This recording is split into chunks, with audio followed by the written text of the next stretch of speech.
When most people think of a rainforest, they think of the tropical rainforest near the equator, in places like South America and Asia. But in temperate areas of the globe, there is another kind, temperate rainforests. This is an extremely rare ecosystem with only 7 worldwide.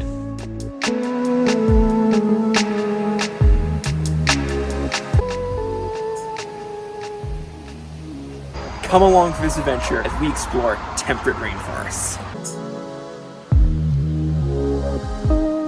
Temperate rainforests typically have mild temperatures year-round, with at least 55 inches of rain per year. This makes them cool and moist, perfect for many creatures that only live in this habitat.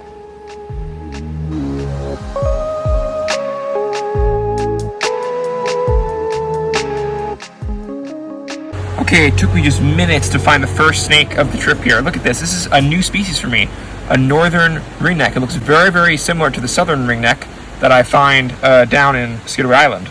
But there are some really subtle differences.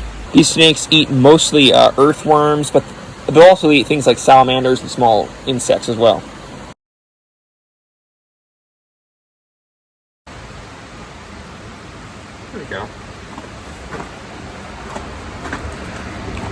This is a cool little creature here.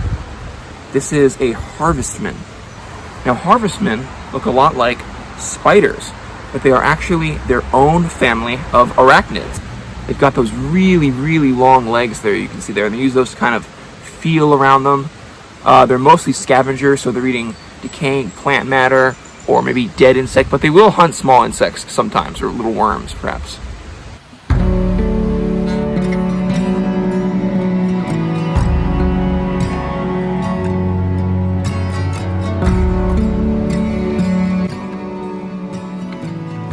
Okay, I just found this. Look at this. This is the second snake we found. This is a milk snake, another new species for me. I've never seen one of these before. Isn't he just beautiful? Now, milk snakes have an interesting story to their name. They were named that because it was thought that they would go into barns to drink milk from cows. But that's not the reason they hang around barns. They go there to eat rodents. These love to eat mice and rats, and they're a constrictor snake, so they will wrap around their prey and squeeze it until basically the heart stops beating and they cause a cardiac arrest. Well, this was so awesome to see, but let's go let him go now.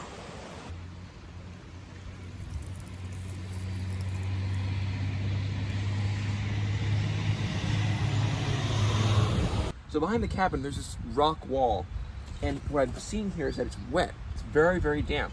And what this is it's called a seep. Seep's where you have water coming out of the ground.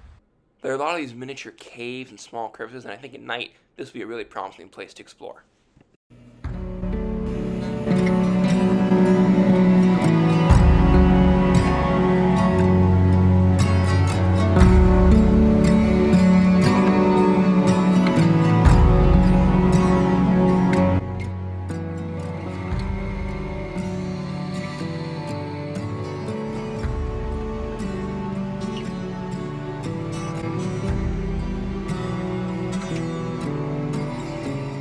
So I found the first salamander here. Look at this.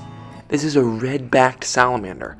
They get that name from that red stripe they have all the way from their head running down to the tip of their tail. Now, most salamanders have similar life stages to frogs in that they lay their eggs in the water, the eggs hatch into salamander larvae, which then metamorphose into adult salamanders. However, red-backed salamanders lay their eggs on land, and they hatch directly into tiny salamanders. I won't be handling these salamanders too much because they're really fragile animals. Just contact with human skin can dry them out. They have a slime coating on their skin that's really, really important to them. And if that is taken away, they dry out and die.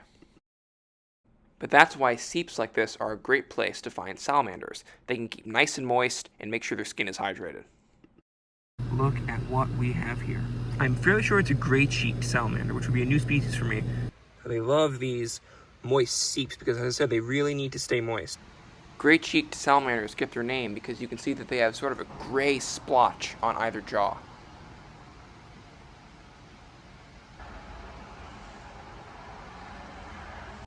If you look way up in that crevice, there's a slimy salamander, but he's too far back, I can't get him.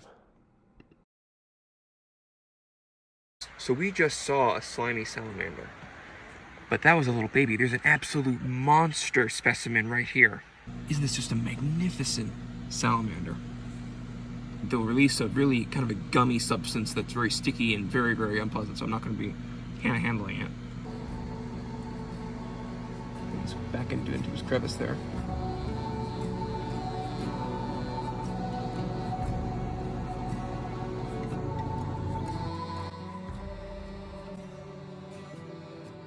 Well, that habitat was amazing. It was so cool to explore somewhere completely new. Stay tuned for the next video where we'll spend more time in the North Carolina mountains. Also, I'm trying to grow my channel, so please subscribe, and I'll see you in the next video.